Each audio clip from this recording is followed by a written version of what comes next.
Oh, so I'll be guaranteed the job once the internship is over. No. How is this not illegal? Now, before we dive in, just a quick reminder. This video is for informational and entertainment purposes only, and should not be considered financial advice. Our full disclaimer is shown here and on our website. Hello everyone, and welcome to another episode of us reacting to TikToks. So today's TikToks are going to encompass three main topics. The first one is housing, which is a hot button topic right now. The second one is actually related to interview questions and how you can impress a potential interviewer / employer. And finally, we're going to talk about the importance of unpaid internships.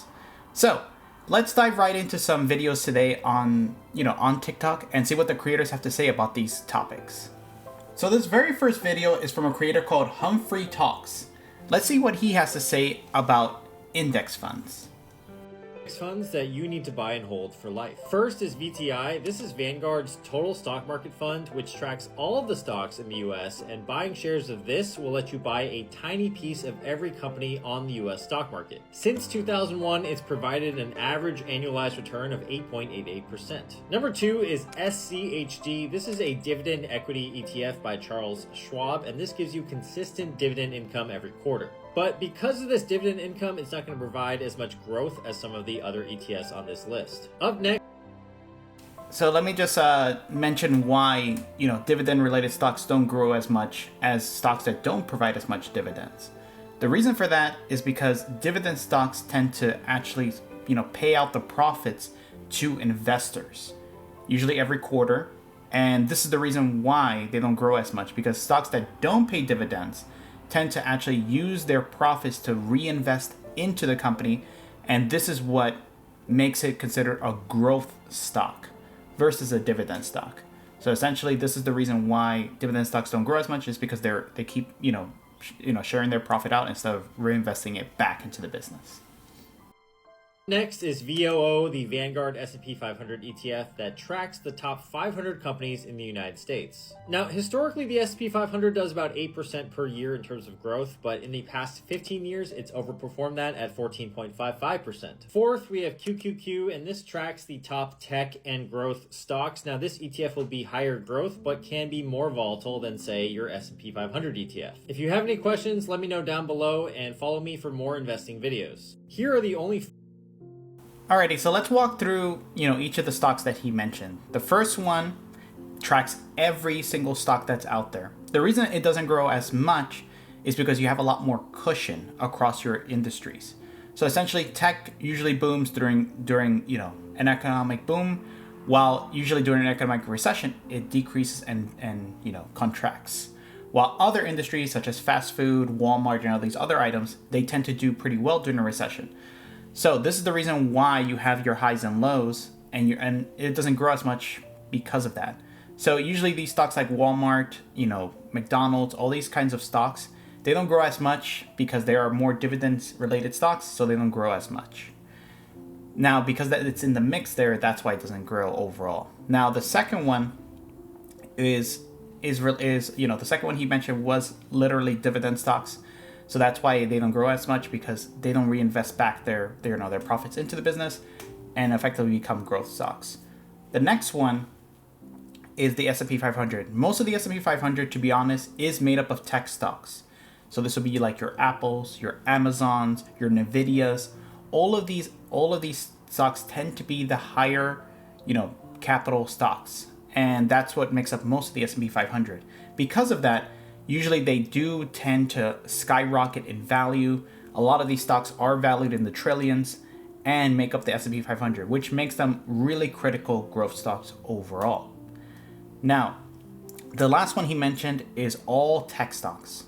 So tech stocks, as I mentioned, they're all super growth, high potential, but they tend to be risky because during an economic recession, they sometimes tend to go bankrupt or just overall produce a lot less revenue. Sometimes revenues might dip for tech stocks between 30 to 50%, depending on what kind of year the economy is having.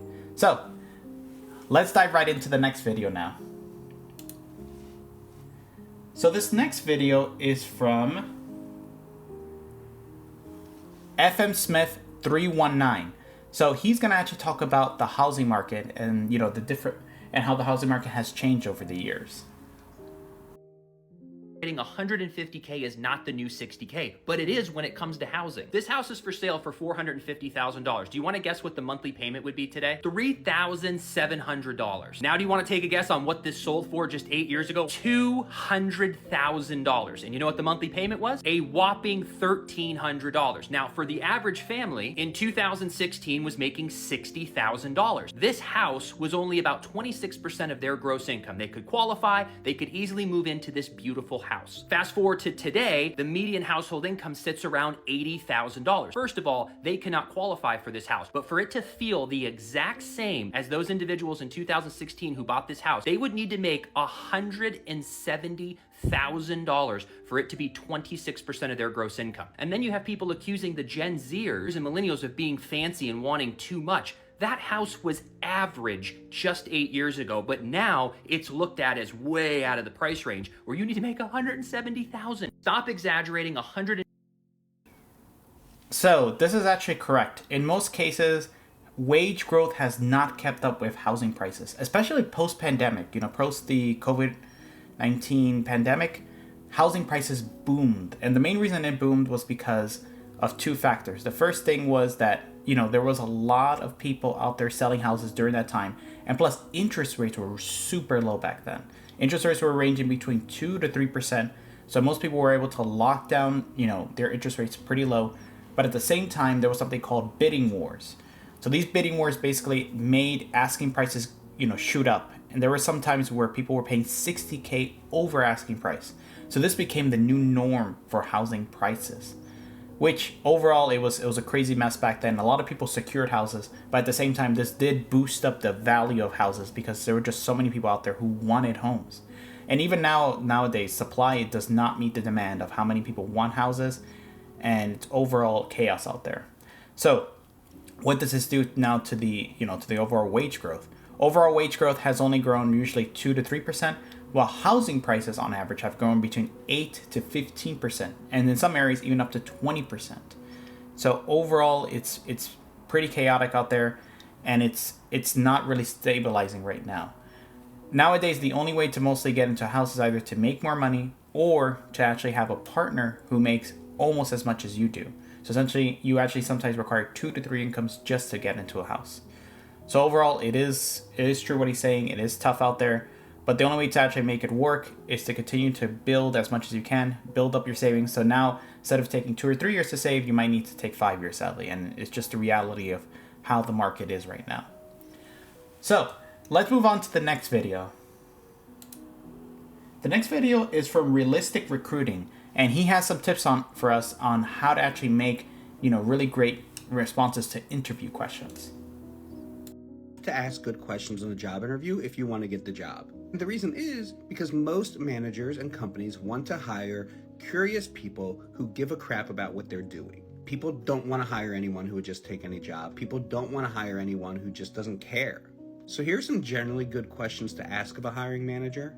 While understanding some of this may come up in the interview, or sometimes you have to adapt your questions based on how the conversation is happening, but this is a good starting spot. Outside of the hard skills, what are some of the most important traits the person in this role will have to be successful? What could I accomplish here in my first month to not only make an impact, but also show that there is great potential for the future impact I'll bring? What do you think the biggest challenge will be for somebody in this role? Asking good questions is a good way to stand out, but it's also important to realize it's not about scripted questions or just something you have to memorize and the magic question you can ask to get the job. Questions like these show that you're not only interested in finding the right role for you, but that you're interested in making an impact. And they're far more effective than asking things that come from a place of insecurity, like, why did you like my resume? Or do you think I'd be a good hire? You have to ask good questions. So I completely agree in what he's saying. So usually the, hey, do you have any questions for us question is the very last question that most recruiters will ask you, or of course interviewers will ask you. So when this question pops up, it's important to really, show that you know what the company is all about. Or if you're like at the 80% point, use this to actually gauge even more what the company is all about. So usually the 3 questions that I like to use during these kinds of things is, the first one is, hey, so I see you've been at the company for X number of years. what has really kept you there, and also what prompted the move from your previous company to this new company. So that really helps you to really gauge what kind of company culture this company has, and if it's a company you really even want to work for. So overall, most of the basic answers you're going to hear out there is it's the people. So that's a very common answer and a very sometimes even scripted answer, because that's what most companies want you to go for. They want you to be there because you enjoy being with the people that are there. So overall, this question might only give you the very level, base surface of what's going on at the company. So usually the next question is now going more into the details. The second one usually is great to ask is, hey, if I were to get hired in this role, what were the ideal traits or characteristics of someone in this role, and what would you expect me to accomplish within the first 90 days of being in this role? So usually it's important to stress the 90 days, because 90 days is actually the period of time that it takes for an employer to decide whether they want to keep you or they actually want to let you go. Usually within this first 90 days is the most critical of any new job, and will make it so whether you actually make it or break it. So essentially, it's important to really address these kinds of questions. The third kind of question that usually I ask is, what are some of the issues or projects that are going on in the organization right now, and overall, how can I help once I actually come in? So this will actually help you insert into the organization without you even being there. So essentially, you're going to know overall, what's going on right now, what are the fire drills going on, and how you can, once you jump into this role, you have some expectations of what you're going to be, put through once you get in there. So overall, make sure you have really great questions overall, especially to show engagement, enthusiasm, and curiosity. All right, so let's move on to the next video. Hello everyone, my name is Anthony and I'm the host of the Log Sanctuary. I hope you've been enjoying our content so far, and if you have, please feel free to like and subscribe.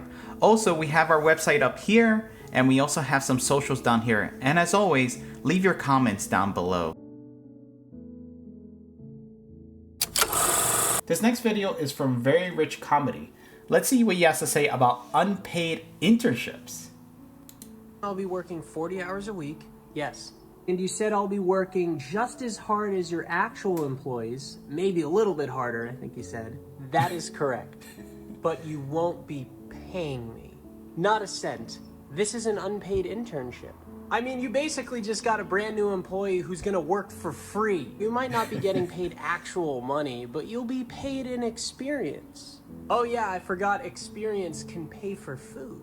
I mean, if you work hard and you do well here, I see a position for you in the future. Oh, so I'll be guaranteed the job once the internship is over. No. How is this not illegal? So you're saying I'll be working... So, just to stress the importance of what this video is saying. So yeah, unpaid internships in a lot of cases is just for the experience. And most cases, unpaid internships, you will usually take them while you're going through college. So it's usually one of the requirements to graduate college, especially if you go through like a business school. You actually have to have one paid or unpaid internship, whatever it is you need, and just to graduate from college. So in most cases, you have to take unpaid internships just to graduate from college in some cases. So going back to the point, hey, what does unpaid internship even do for you? So first of all, of course, you get your college credit. The second thing is experience. And in most cases, just like the video stressed, this job will probably not be the one hiring you once you actually finish the internships.